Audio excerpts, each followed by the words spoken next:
May, by Ben Brierley. May is come, the month of flowers, o'er the banks and through the bowers. Laughing breezes light and gay bear the greeting, welcome May. Drinking ether as he sings, flashing sunlight from his wings, the soaring lark with merry throat warbles shrill his maying note.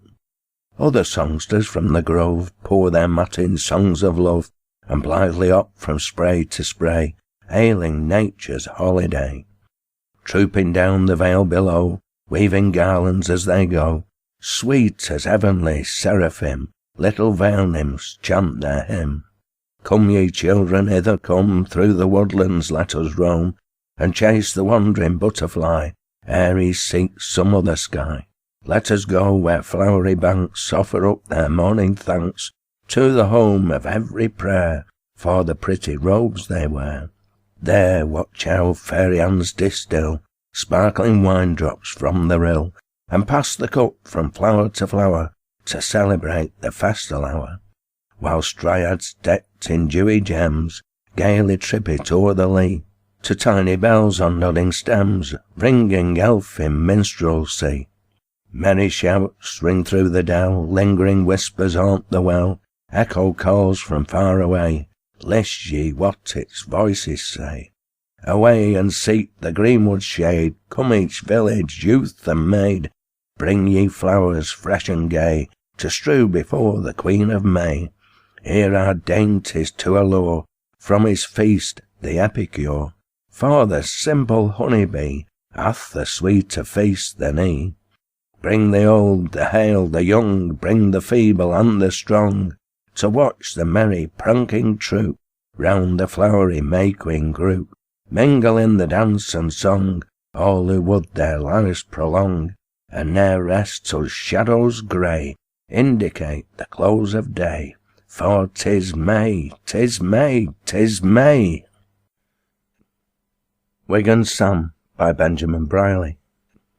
Please note the use of the word big house in this poem is referring to a workhouse.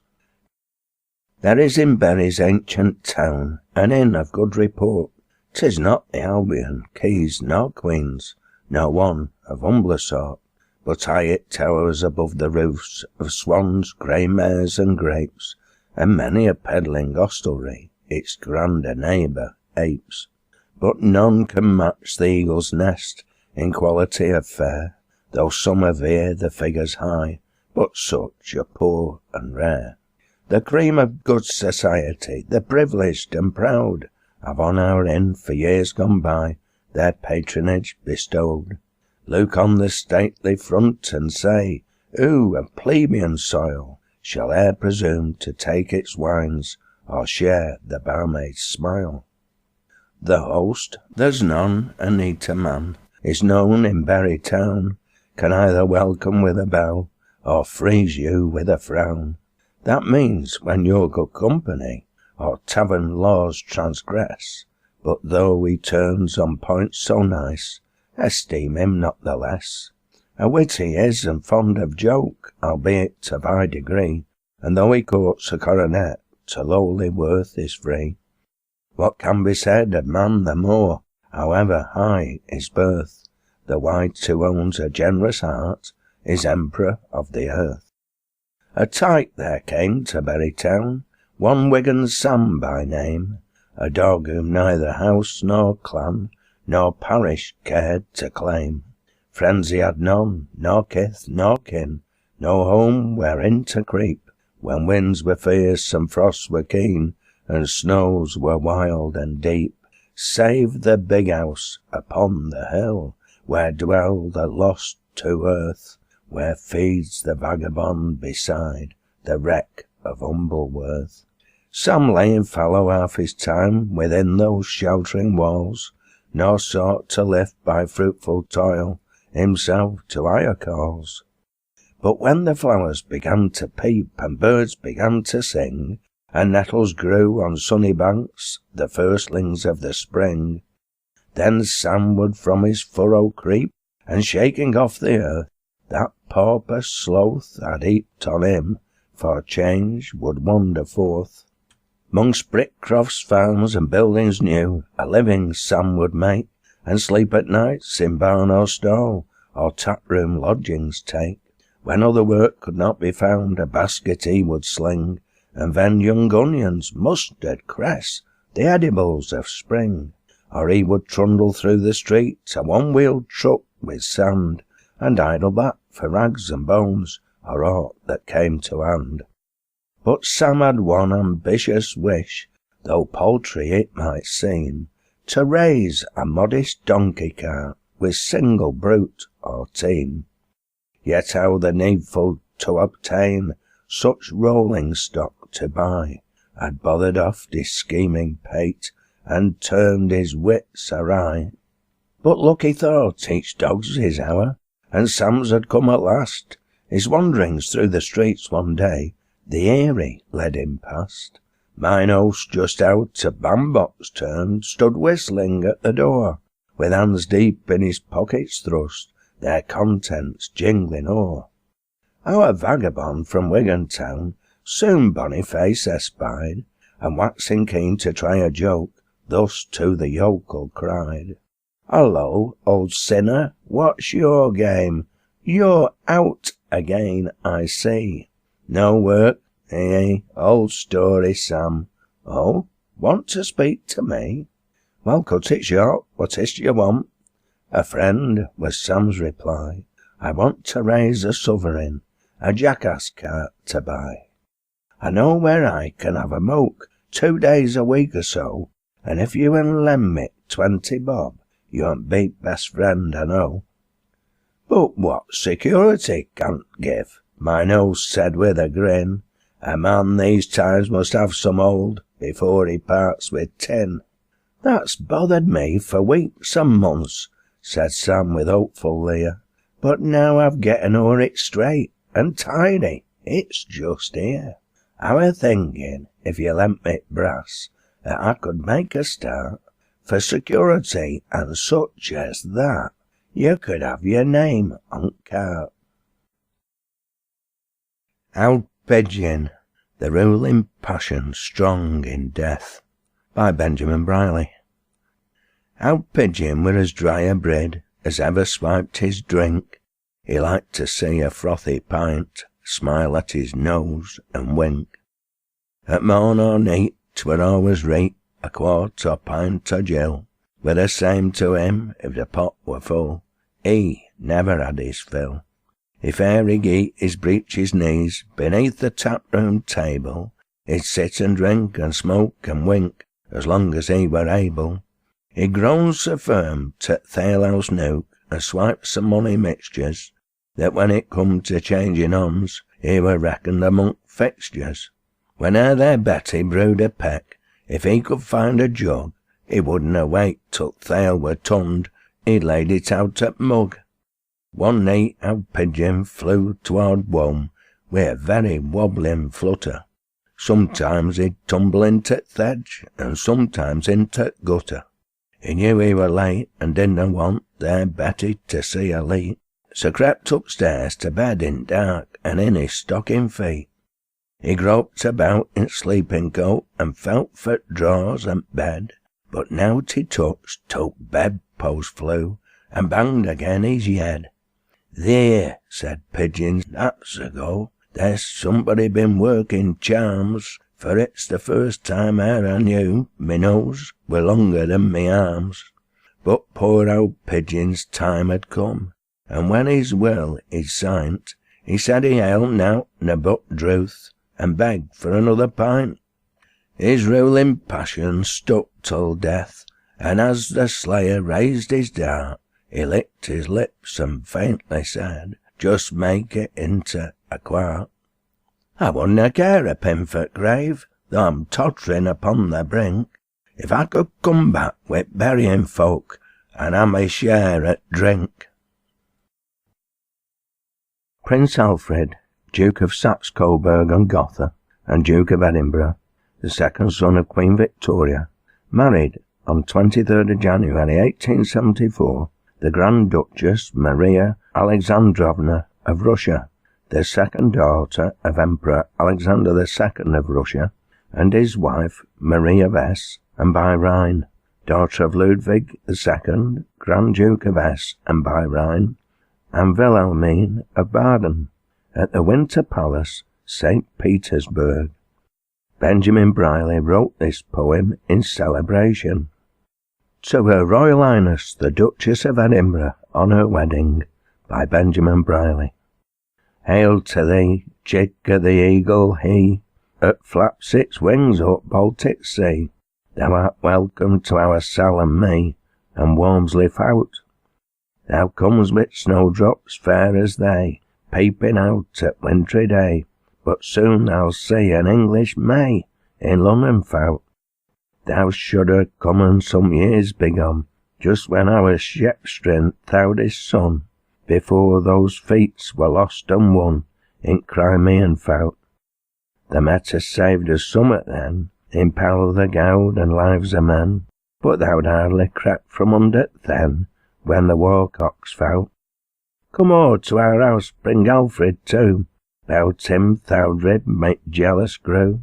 We'n have a glorious lanky brew in Walmsley Faut. We'n have a crimbly crusted pie, a Paddy's grapes, and if thou'll try a plateful on it, soon news'll fly to Peter's Faut. They'd raise a steam on neither shore, would keep thou brute from freezing o'er, and warm folks as they're never warm before, not even with the knout.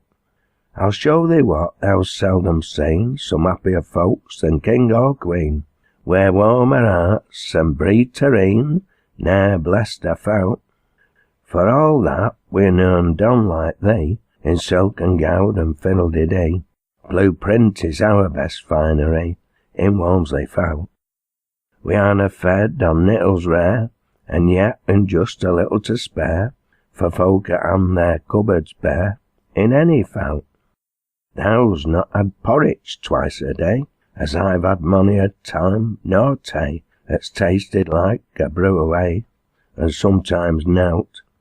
It's hardly likely thou'll e'er see a whitening lip and glazing ee, through unto that God sent for me, and all in Faut. Thou win a year a little moan, in the neat time when thou art feeling lone, where lips unmuttered, is there no one, no bread in Faut. But why with back thoughts fill my e'en, that the world's grown better may be seen, on every face and earth and green, in mony a Faut. Thou's made it brighter with that star, a promise thou's brought from afar, what tells us love shall conquer war, in every Faut. Better a wedding bells than the clang, a glittering steel, a cannon's bang, a welcome peal than nine ne'er rang, or never a Faut. Your Alfred's thine and England's pride, spotless he laughed his mother's side, and main good that tongue be tied, that says he's proud. Look to him, then, wi' wifely care, to keep him shy a wicked snare, guard him with both hand and prayer, when out in Faut. For princes aren't a common folk, but marks at which to fire a joke, and dirty wits their fun to poke, in every Faut. That brother-in-law of thine, your Ned, ever sin he their Alick wed, has had a deal about him said, in mony a Faut. But I never tak all in that's towed, a mon may be as good as gowd, and scandal's tongue shall have him jowed, and pound to knout.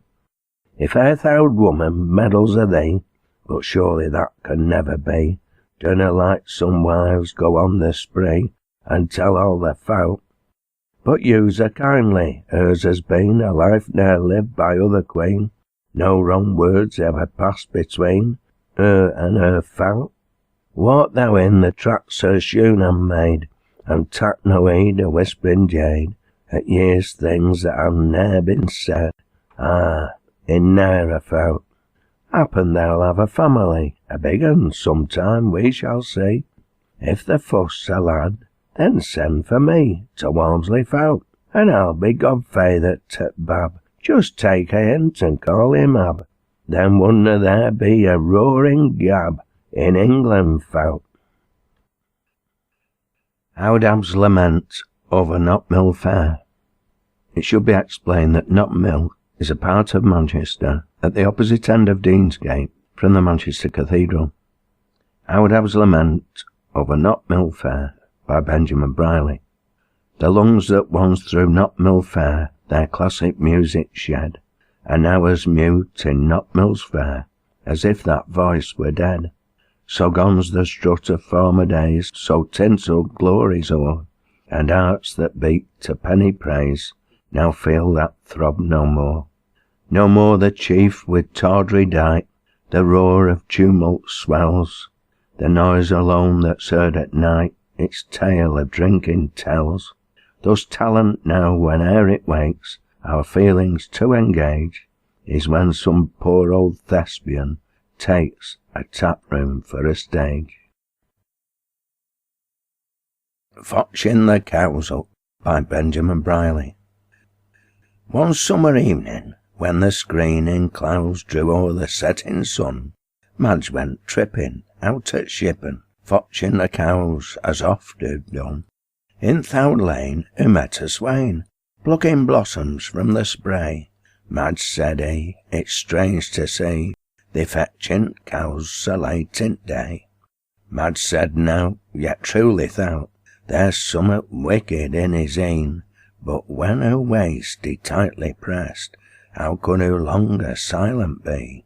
Who said, Jim Dawson, thou fowson, what dost think my mamm'll say, if who sees thee offer to squeeze me, fotchin' cows up late in day?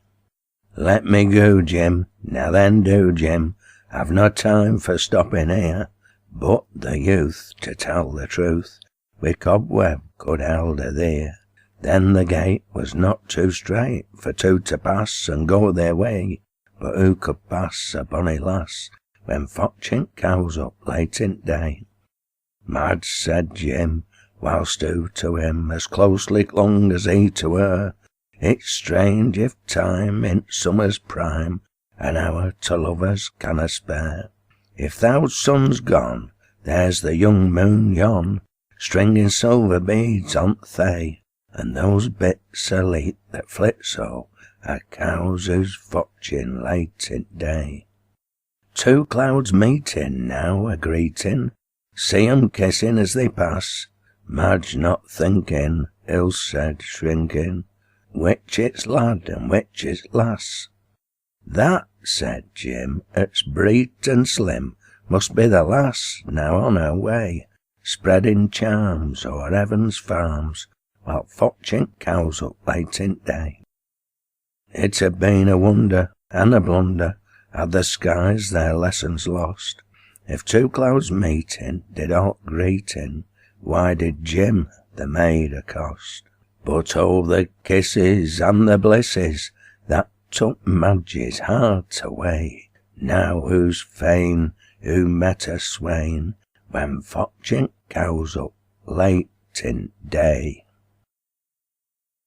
The Bonny Lad with the Apron On by Benjamin Brierley, a Masonic song. My Jamie is a mason bold, his mother's aged 1070 years. His word to me's as good as gold, his soul's as pure as smile from heaven. Whene'er we take our walks at eve, a face for him there's only one. Than lose his heart a world I'd give, my bonny lad with apron on.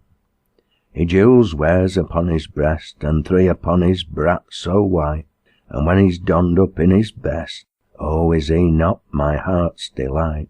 He says I ought to cautious be when other lads try on their fun, but surely he's no doubts of me, my bonny lad with apron on. Why need he say he's on the square, and true his life to rule and plumb? You'll find few young men anywhere that virtue's such as his become. He kissed me at the gate to-night, and now he to his lodge is gone, but later on I'm bound to meet my bonny lad with apron on. A day is named, a day to come, when I must take the first degree in the Freemasonry of home, then happy sister shall I be. His secrets I already know, and in the grips we both are one. A spotless vesture soon I'll show, my bonny lad with apron on. Fall of Sebastopol by Benjamin Brierley. Narrated by Malc Cowle. Hush! Methought I heard a sound, as 'twere a booming thunderburst, awake the startled echoes round, and cleave the midnight air. The first has scarcely died ere pealing flies a second volley to the skies. A third, and now a crash of bells the new-born tale of triumph tells. Strange whispers pass from door to door, which grow to shouts from street to street, till swelling in one distant roar, where rushing myriads meet, is climaxed by one thundering voice: Sebastopol hath fallen. Rejoice, ye youths and maidens of the land, ye grey-haired sires, a noble band, ye mothers of a race as brave as ever fought on field or wave. Rejoice, this is no time to mourn, though heroes bleed and cities burn. From crimson rain shall vineyards flow, from smouldering ashes harvests grow. Beside a humble cottage door a woman stood who oft before had lingered there to read of wars as presaged in the book of stars. At times the face of heaven would seem as if illumined by glory's beam, at others drops of lurid light would leave the sky to blackest night. Then would despair the watcher seize, who falling on her suppliant knees would pray, and would, 'twere not in vain, her Geordie might come home again. What does it mean? The woman cries, as past her door a neighbour flies. What does it mean? What does it mean? The war is o'er, God bless the Queen. The war is o'er and England won, then I shall see again my son. Yes, in thy visions, woman grey, but not in dance or revel gay. Look where the battle's smoke divides, where 'mongst the slain the victor rides. There, see, the rising cloud reveals a form that from a saddle reels, a wound made by a sabre stroke, like winter sun through fog and smoke, or iron bar in heated forge, marks for the grave, thy darling George. What will they say in England now? Exclaims the youth with bleeding brow. Alas, I shall not hear what's said, for now I'm quartered with the dead. Then he takes from his breast a charm, one not to shield from battle's harm, but one to kiss at evening prayer. It is a lock of silver hair. What will they say in mine own land? Exclaims a youth of another band. Victorious you and conquered we, though why we fought's unknown to me. That fatal cut was from my sword, and your own steel my blood hath gored. Then takes he from his breast a charm, one not to shield from battle's arm, but one to kiss at evening prayer. It is a lock of golden hair. Two hands are clasped in death's embrace, two foes are prostrate face to face. You leave a mother, said the one, his power of utterance nearly gone. I leave a wife and children dear, and 'twas not glory led me here. They said 'twas fealty to the Tsar that forced his subjects into war. But why it was that I slew you, or why it was that me you slew, is not for us but kings to say, on greater field and greater day. Locked in each other's arms the twain were told at roll call with the slain. As foes they fought, as friends they bled, the martyred triumph of the dead. What holier voice could sound afar a protest against the sin of war? The Waverlow Bells by Benjamin Brierley. Old Jamie and Elsie went down the brook side, arm in arm as when young, before Ailsie was a bride. And what made them pause near the Hollybank wells? 'Twas to list to the chimes of the Waverlow bells. How sweet, said old Jamie, how sweet on the ear comes the ding-donging sound of yon curfew, my dear. But old Ailsie ne'er replies, for her bosom now swells. Oh, she loved in her childhood those Waverlow bells. Thou rememberest, said Jamie, the night we first met, near the Abbeyfield gate, the old gate is there yet, when we roamed in the moonlight o'er fields and through dells, and our hearts beat along with the Waverlow bells. And then that wakes morning, so early at church, when I led thee a bride through the old ivy porch, and our new home we made where the curate now dwells, and we danced to the music of Waverlow bells.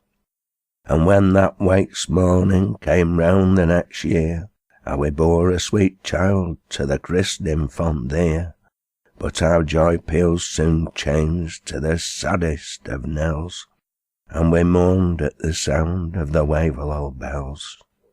Then in silence a moment the old couple stood, their hearts in the churchyard, their eyes on the flood.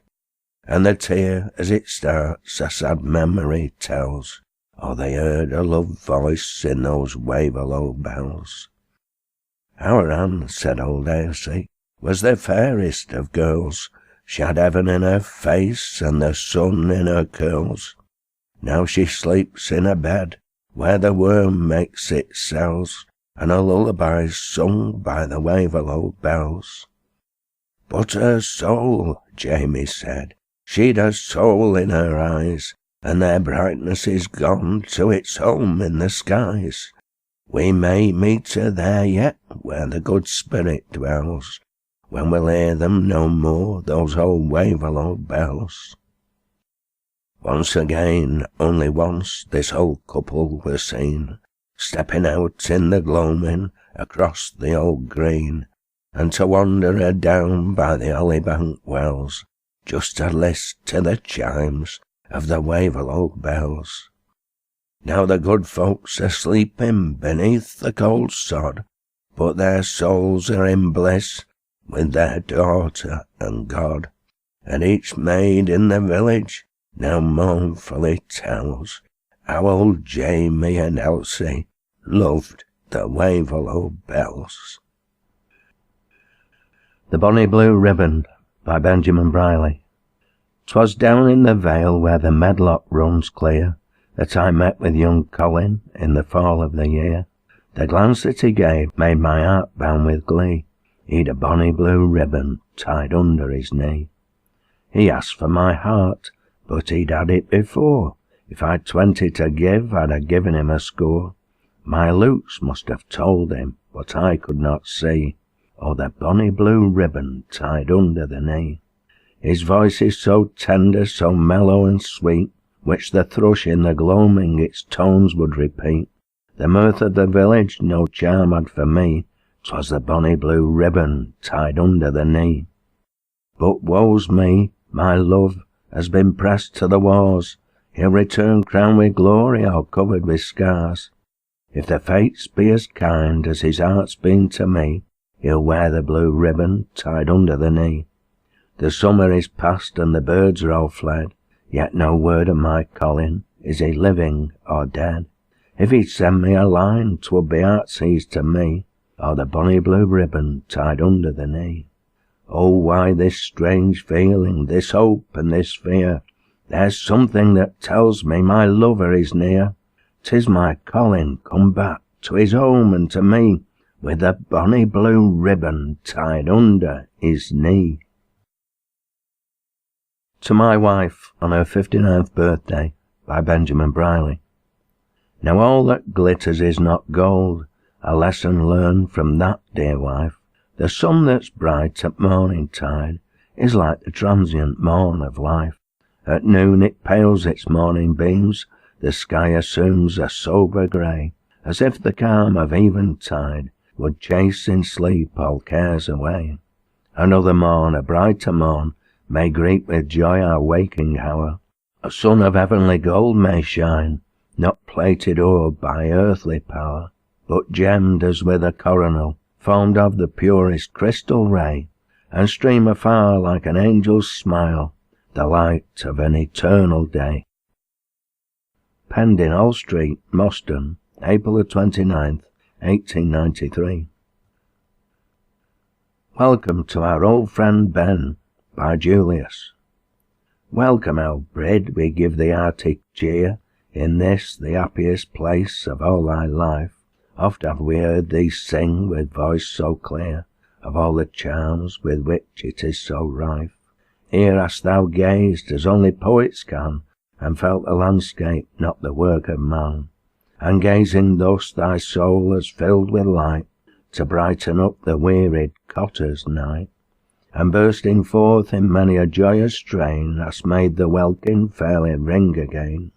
And now that thou dost come to bid adieu to all the scenes that made thy boyhood bright, and hast the valleys of the west in view, yet none so happy as this one tonight, we bid thee welcome, and with hearts made light would cheer up thine, that it may now feel right. Come, keep thy drooping pecker up, our lad, it will na do that thou shouldst now be sad. We'll keep thy memory dear, and fresh and green, though other features come upon the scene. We'll not forget Howdab, nor all his ways, and when he's landed on yon distant shore, may riches crown the warbling of his lays, and all his sighings and his cares be o'er. May mighty dollars rain upon his path, and comforts give which here have been but few, and what he there may get and what he hath be quite sufficient for the end in view. And should he, as the dreary months roll on, for England and for Failsworth once more pine, we'll hail the ship that brings us back her son, and give him welcome with a loud lang syne. We'll sing lang syne with all our might and main, and welcome back our old friend Ben again. Julius, March the 28th, 1884. When Benjamin Brierley was about to leave these shores for a visit to America. To Benjamin Brierley, Esquire, in view of his leaving this country for a tour in the USA, by Arnica. Farewell, thou son of song, well dost thou stand among the elite of men. Thy name and fame are great, we now congratulate in full and fitting state thy gifted pen. Thy pen has facile power, in volumetric shower and gifted grace. Thy quill has writ of truth and beauty, and forsooth of man, his moral growth and checkered race. Perchance in yon great land, the deep blue sea beyond, a welcome sweet, replete with generous love and sweet as voice of dove, in tidal waves may move thy soul to greet. The people there are great in virtue and in state, a noble race. Their speech is England's tongue, their life is grand and young, their love is pure and strong. Go thou and trace a joyous voyage then to thee, beloved Ben, and safe return o'er ocean's rudest wave. May he that's mighty save a life that's more than brave, then we'll not mourn. Arnica, Moston Priory, Manchester, March the 5th, 1884. Lancashire's Ben, by James Holden, Rochdale. Each branch of art and science boasts within our own another coast, peculiarly its famous Ben, who sways by tongue or brush or pen. The world of politics you'll own, few bolder than Ben Dizzy's known. The drama, ne'er to be effaced, by rare Ben Jonson has been graced, and by Ben Webster eke, I ween, illumined by their talent's sheen. Ben Franklin, philosophic guide, achieved renown as fair as wide, while as a painter, lo, Ben West, by western states is counted best. Nay, nature o'er all woods and glens displays and revels in her bens. Ben Nevis and Ben Lomond too, Ben Ledi and brave Ben Venue. E'en London has its own Big Ben, or its cathedral reared by Wren, and in this busy shire we ken a glorious and victorious Ben, with greenest laurels on his brow, whom it delights to honour now, with golden tokens of regard, as author, humorist, and bard. Oh, say where shall we meet a life with truer love of freedom rife, more free from spurious sentiments, more in the people's welfare spent? His banter, when in fullest play, is sparkling as the summer's ray. His wit, though keen as rapier found, unlike the rapier, ne'er doth wound. His only virtues him endear to hosts of friends both far and near, who bid him Godspeed o'er the main, and wish him safely home again. James Holden, Rochdale. Lines. Addressed by Sam Laycock to the Fellsworth Gathering, March 29th. Old friends of Ben Brierley, I'm sure you are right in promoting this praiseworthy gathering tonight, and all thoughtful, right-minded men will approve of the spirit displayed in the labour of love. So it seems that the country is wakening at last to the errors our forefathers made in the past, namely treating their bees as no better than drones, and when dead, raising monuments over their bones. They neglected the tune till the player was mute, then all they could do was to honour the flute. Well now, friends, I think I may venture to say that in matters like this we are wiser today, and if we may judge from this gathering tonight, the outlook for authors is getting more bright. I feel proud of this meeting. Like good men and true, you give honour to one to whom honour is due.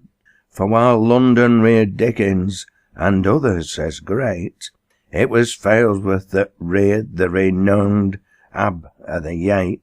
It was here the weaver lad spent his young days, and here as a man composed his first lays. And it seems only natural and fitting that now, when age and the deep lines of care mark his brow, you should honour the bard with his silvery hairs, and as far as you can do so, lighten his cares. And authors of cares there is not the least doubt, yet cares that the world can know little about. For have you not read of wearisome toil in some attic aloft, burning midnight toil? And nothing on earth seems more certain or sure than this well-known fact, that all poets are poor. Well, who is to blame then for this state of things? The people who hear, or the singer who sings? Which needs the most effort? Let thus be the test, and then common sense will decide all the rest. But the feeling that seems to be current today is to give those who need it a lift on the way. I honour Tom Nash with his warm manly heart for taking so noble and active a part, and to my mind it greatly enhances the deed when we take in account his political creed. It shows that the bard is esteemed for his worth, irrespective of politics, favour, or birth. I should like to be with you to show the regard that I have for my genial and famed brother bard. But this must not be, so I cannot do less than wish that your meeting may prove a success. God bless Ab o' the Yate in his basket and store, and when he lands safe on Columbian's shore, may he meet with kind friends, true in heart and in hand, as those he will leave in his own native land. In the 1880s, the Lancashire poet Benjamin Brierley visited the US of A. Here I recite his poem, Farewell to America, whose message resonates with me today. Farewell to America. Farewell, land of booms, tickets, platforms and vetoes, of lightning bugs, whistling frogs, snakes and mosquitoes, land of fried oysters, of clam bakes and chowder, and the rowdy's best arguments, bullet and powder. land of all races, all colours and mixings, of candy and peanuts, of notions and fixings, where prohibitive laws do not stop folks from drinking, but old bourbon and rye can be had for the winking, where a man who robs banks is held up as a smart one, but let him take bread that will just keep life's cart on, he'll get it quite hot from the judge who ne'er justice meant, and sent up for weeks to the home of the penitent. Land of road agents, of peddlers and drummers, of confidence tricksters, bushwhackers and bummers, where political knaves fatten out of their taxes, and how they get hold of them no man e'er axes. If I tell thee thy faults, 'tis because that I love thee, O land of the free, while the bird soars above thee, that swoops on thy foes like thy blizzards and cyclones. Twixt thee and old England may bygones be bygones. Do what has been done by thy mother before thee, deeds blazoned in history, ballad and story. Drive out the vile rascals that plunder thy coffers, and cease to be jeered at by railers and scoffers. Take the bull by the horns, not the John of that ere name, and throw down the beast that has trod on thy fair fame. 'Twill have to be done, either sooner or later, so here's to the doing of it, me darling young crater. So long. A Daughter of Eve, a Blackpool Idyll, by Benjamin Brierley. Pensive she sat alone upon the pier, watching the setting sun its lessening disk dip in the western wave, and long she gazed. Andromeda, held captive in the sea, was not more sad than she, sad beyond tears.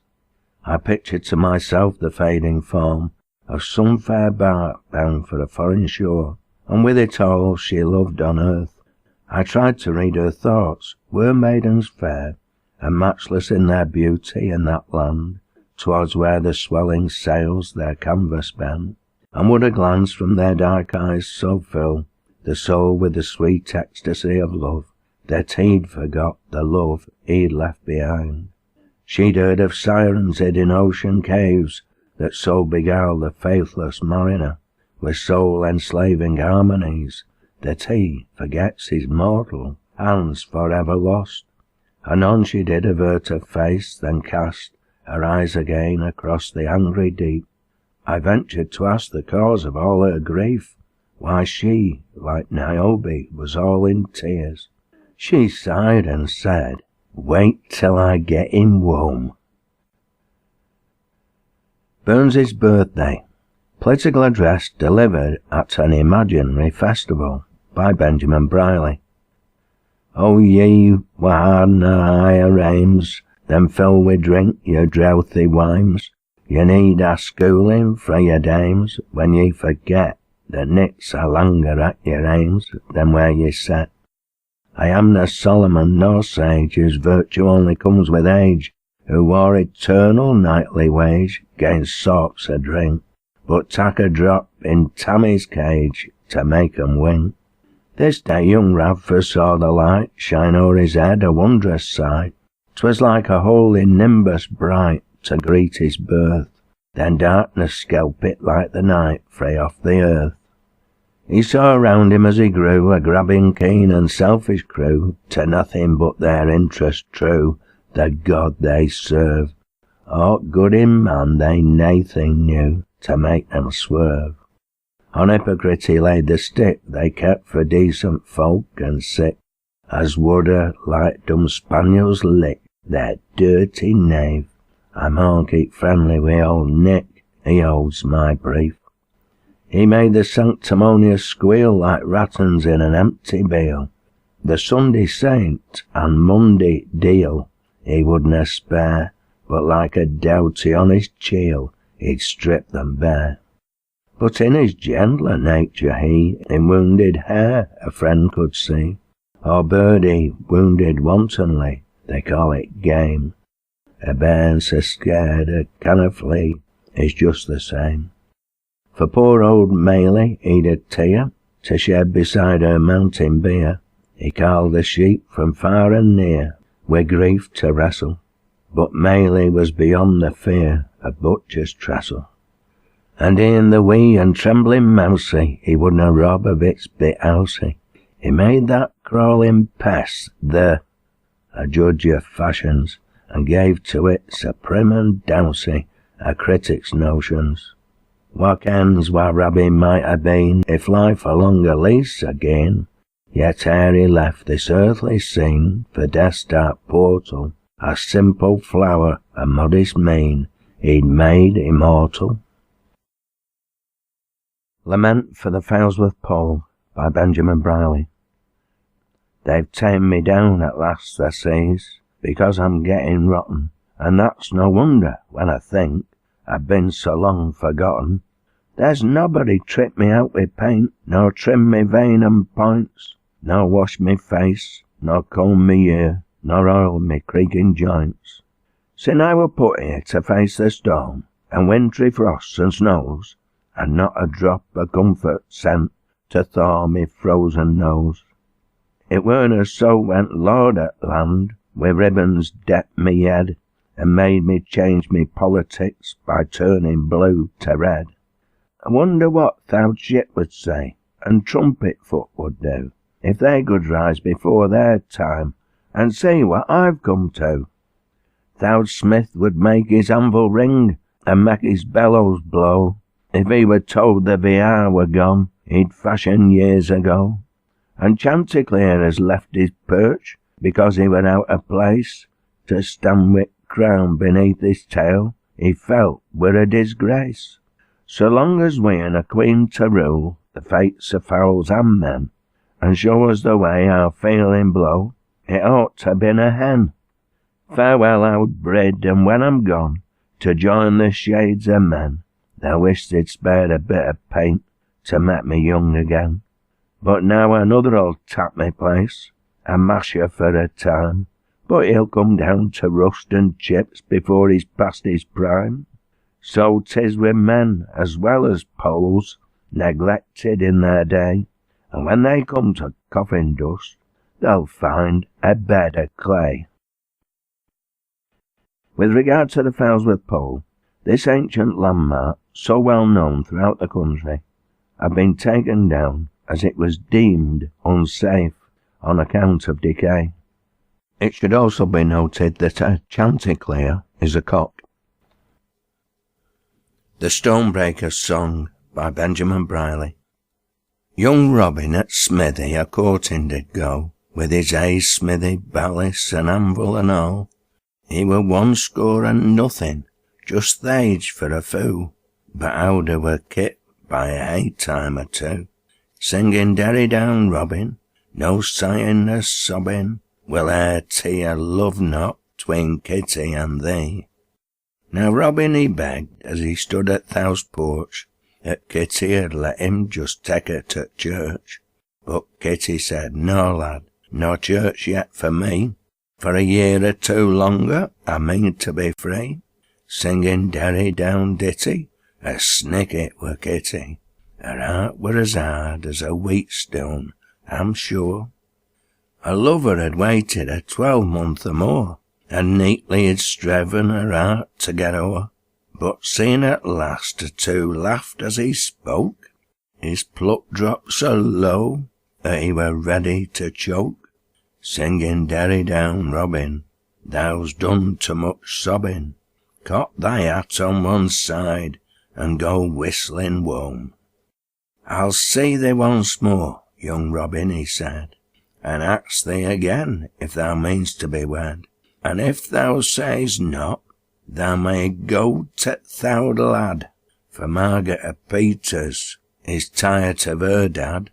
Singing bravely spoke Robin, that's better nor sobbing, who'll smile no more yet at the breech side of her ain.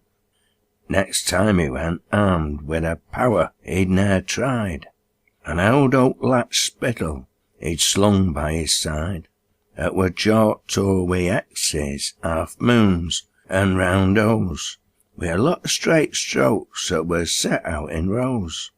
singing derry down Robin, thou's entered a job in, what'll be murder to Kitty and hanging to thee.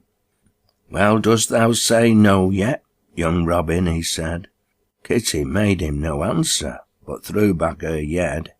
Then look here at this, pay me all that thou owes, and he flourished thou lack spittle under her nose, singing derry down ditty, a flora for Kitty, were the X's, straight strokes, and round O's, and half moons.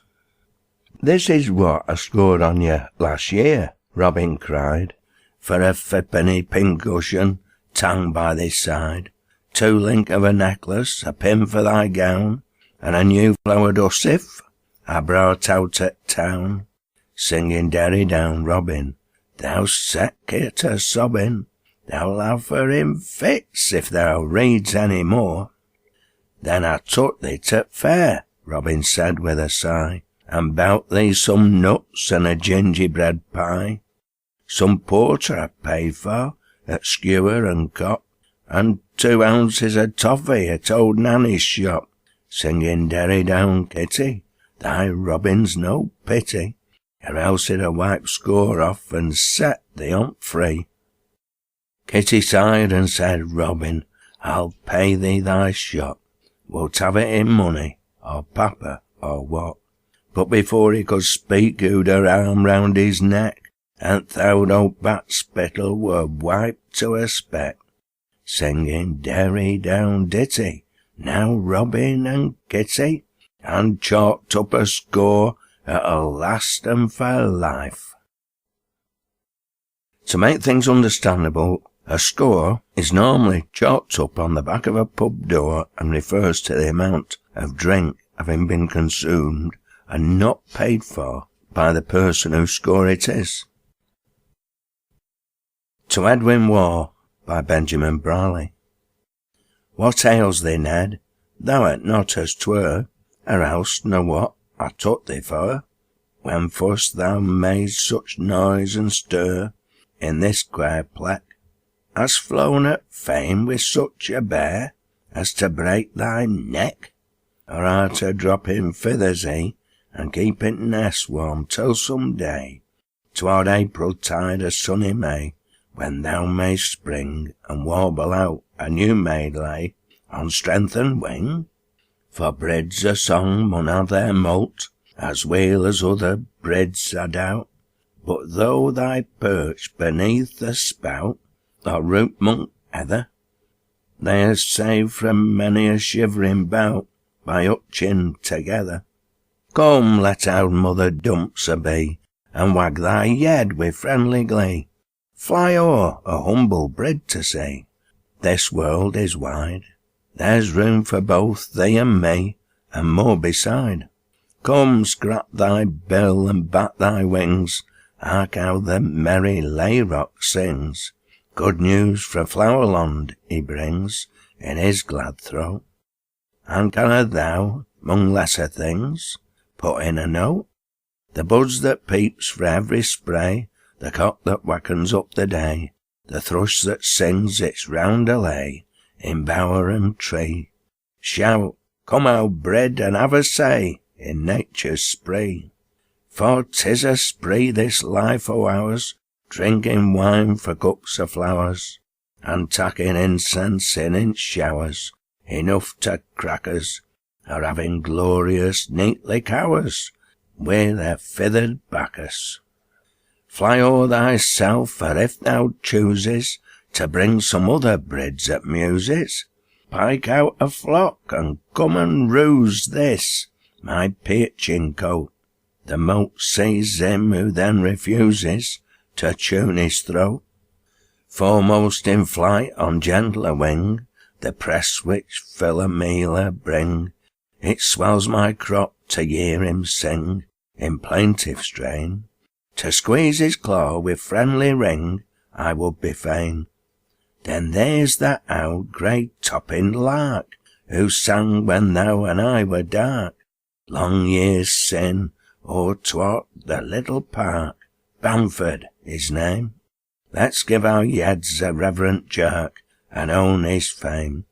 Bring in thy train those brids a note, blithe Charlie with his wattled throat, and Dick, who never sang nor wrote to hurt his fellow, with him who I with sea-box sought to map brids mellow. Bring him who to the past still clings, who in some moss-grown ruin sings, whilst delving deep for bygone things, in tombs and ditches, now crooning o'er the deeds of kings, or pranks of witches. And bring that honest soul thy skooing, who notes what other birds are doing, who at a weed is always pooing to a sweel his throat, who if these unite is surely brewing some genial prattle. And bring that grizzly, weasant wren, who twitters no but now and then, who ale prescribes to physic men, and bride as weel. If souls obeyed his guiding ken, they'd starve the deal. And to mak up the festive cage, bring that plump brid, the happy page, who give in song the exact gauge of throat a viper, and tell by counting fithers thage a woodland piper. We up and twitter, chirp and sing, we drive the scampering hours along, and it thy glee and Elijah's lung tongue should slacken, there be enough for Charlie's tongue to keep us whacking. We'd had Tim's grave and sweetheart gate, and out Peggy's cure for whackering state, and Jerry too should shake his pate with monkey claver, and if you and Shaw to rhyme in prate, I'd croon thou'd waver. We mit a love and friendship sing, a charity's exhaustless spring, a beauty that with radiant wing charms brid and bard. And then, for the sake of the fun 'twould bring, try the joking card. And eat such like mirthful cruising, no friend forgetting, no foe abusing, now loud in song, now sweetly musing, were bliss divine, and to the soul a deep infusing of Job's best wine. Thus may we flutter through life's grove, now cracked with glee, now steeped in love, till winging to that roost above, where dwell the blest, we find like Noah's faithful dove a place of rest. Ben Brierley had not heard from his poetical friend for a considerable time. The circumstance suggested this epistle, which Mr. Waugh included in an edition of his own poems. Those Town Hall Stairs. Benjamin Brierley's maiden speech, having been elected to Manchester City Council, delivered at the council meeting May the 3rd, 1876, on the question of locating the free reference library in the upper rooms of the new town hall, which Benjamin opposed, arguing in support of the Free Libraries Committee that the free reference library should be located in a place more accessible to the public. The shades of night were falling fast, as up the town hall steps there passed a man who on his shoulders bore full 70 winters, and he swore, these cursed stairs. Firmly he grasped an alpenstock to help his legs from block to block, and as he toiled his way along, throughout each corridor there rang, confound these stairs. From warehouse window came no light which could illume that misty height, and when he found himself alone, from out his breast escaped a groan, these town hall stairs. Whither goest thou? A porter said, with buttons on his coat o'erspread. I go to con historic lore, but clamber up I'll never more these town hall stairs. A maiden old with features brown the balusters was cleaning down, and as the pilgrim raised his head, half frightened at the sight, she said, "Oh, drat these stairs!" Rough was the night, the storm without, a torrent made in lead and spout, and rattled gainst the window pane, that none could hear the echo vain. Where are the stairs? At early morn, as duty ward, the porters trod the pavement hard. They heard a voice call from on high, as if 'twas shouted from the sky. Where are the stairs? There on the cold mosaic lay the old man bent and worn and grey. He'd been locked in, and as he grasped an open stock, he faintly gasped, These town hall stairs! Ye who of Helicon have quaffed, and studied till you're nearly daft, is this the watchword of your craft? You shout along that spiral shaft, Excelsior! Oh, what would Grundy say, or Lamb, if without aid of bus or tram, they'd thus to climb, their heads to cram? All right's Excelsior, but damn these town hall stairs. The reading of these verses caused much merriment, and Mr. Brierley sat down amid shouts of laughter and cheers. Mr. Alderman Lamb said he must confess that it required one to be possessed of considerable nerve who rose to speak after what they had just heard from the new councillor, etc., etc. The report was adopted by a large majority. When the council rose, Mr. Alderman Baker, slapping Mr. Brierley on the shoulder, said, You've settled the question. No other man in the council could have done it. Thus an uneducated weaver, almost fresh from the loom, had to champion the cause of the learned societies of Manchester, a service that has not yet been acknowledged. Mr. Brierley, however, had made his mark as a councillor. Epilogue. Delivered on the occasion of closing the Oldham exhibition, January the 5th, 1884.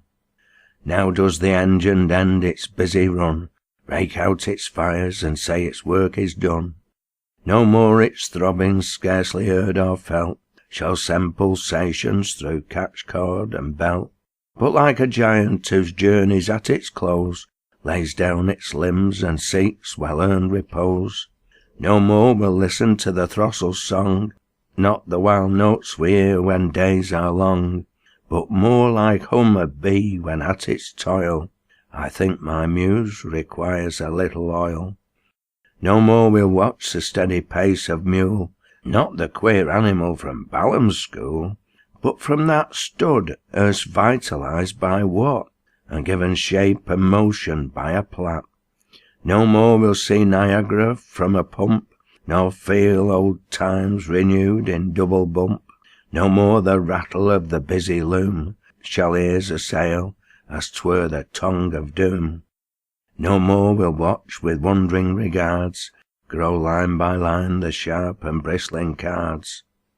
I do not mean those square and painted things on which we see quaint forms of queens and kings, with which sometimes we're skinned to the last rap by joining in a friendly game at nap, but cards to comb with as we comb out hair, not as our wives do with a stool or chair. No more we'll see how without wheels or cranks they weave a worsted covering for our shanks, nor feel as if some danger near might lurk by seeing the devil printers at his work. No more we'll see the masher at the bar, ordering his B and S and a cigar, whilst he with Skye Terrier fringe or bang smiles as she listens to his pretty slang. Gone are the visions, or shall soon depart, of those creations struck from the mould of art, the painted canvas or the sculptured form, the peaceful landscape and old ocean's storm. To things that touch the soul and charm the eye, we now must bid a lingering good-bye. No, not to all, thanks to the rough-head's pluck. The envious might say 'twas only luck. Some things of beauty will remain to be, a joy for aye a life's eternity. Who would have thought the time would ever come when art in Oldham would have found a home? Yet here she is, well housed and clothed and fed, to industry allied, to science wed. But now for words I'm getting sorely pressed, so meet it be, the mare will do the rest. Johnny over the salt sea. It was down by yonder riverside, where cattails they do grow, I met a pretty fair maid, with bosom white as snow. I said, my pretty maiden fair, my dearest love, said I, wilt thou be mine in sweet wedlock? Come answer me properly. She blushed and took from off her neck she took a ribbon fair tied with a bow, and then gave me a look. She said, you see this ribbon fair you see, oh, I prize it more than silver or gold, for my true love gave it me. My Johnny's gone o'er the salt sea, on board of a man of war, and letters I get every month from my true-hearted tar. Don't think that I would him deceive, who constant thus hath been. But I said, my dear, I'll soon settle that, your Johnny I have seen. She fainted straight into my arms at the mention of Johnny's name, then said, oh, tell me, is he still the same? I said he'd married a blackamoor, all in East India, and he would never come to England more, across the wide salt sea. This maiden then the ribbon took, all by that cat-tailed river, and threw as far as she could throw the keepsake of her lover. She said, kind sir, your wife I'll be, if you'll be true to me, and I never will think of Johnny more, all over the salt sea. Jonah Grimfeld's ghost. Should be explained straight away that Grimfield is Greenfield, a small village in Saddleworth, a deep valley in the Pennines, twixt Lancashire and the West Riding of Yorkshire. Jonah Grimfield's ghost. I was sitting one night in me old two-arm chair, with me feet upon fender, me nose cocked in there, when I thought I smelt summat like matches ablaze. Then a hunt cold as ice come and felt at me face. Thinks I, am I wick, or is this chap, old Nick, come a-fotching me down to his wome? You're sure I will wheel wickent and gloppant with shock. I groped all round Thurstone and felt up at clock, peeked under the couch chair and the table in nook, felt about the chimney bottom and struck the rack a note. But now could I feel that were out like the deal, nor see what I couldna mak out. So I sat down again and kept looking all round, but now could I see and could hear not a sound, till the clock dinged out 10, and then what a sight! There's summat crept past in a blaze of blue light. I hutched in me hide, and could hardly abide to look where it set itself down. I said, Master Sooty, if that's what you're called, what makes you come here so far out of your road? I'd ha' thought they're more biking in London nor here, for there's lots of fat sinners I'm towed living there. Th' old lad he ne'er stirred, and he spoke not a word, but kept sitting and staring at me. When he glowered a while with a look quite as keen as the bore of a gimlet, he twinkled his een, and his face looked so much like a face that I'd known, that I couldn't help shouting, by gad, it's old Joan. He said, Doddy kicker, how art a for liquor?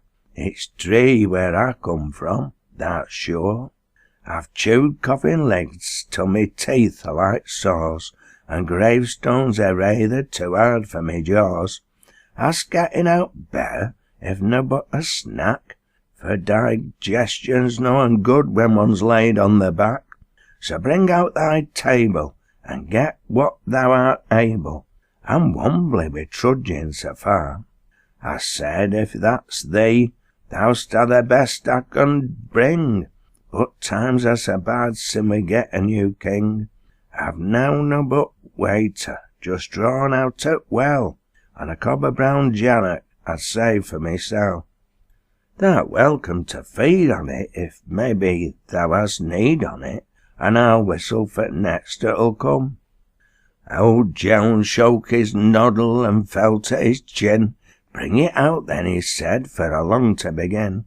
Dostna think thou can get me a drop of Malc tea, for what's a bad thing for keeping one's clay?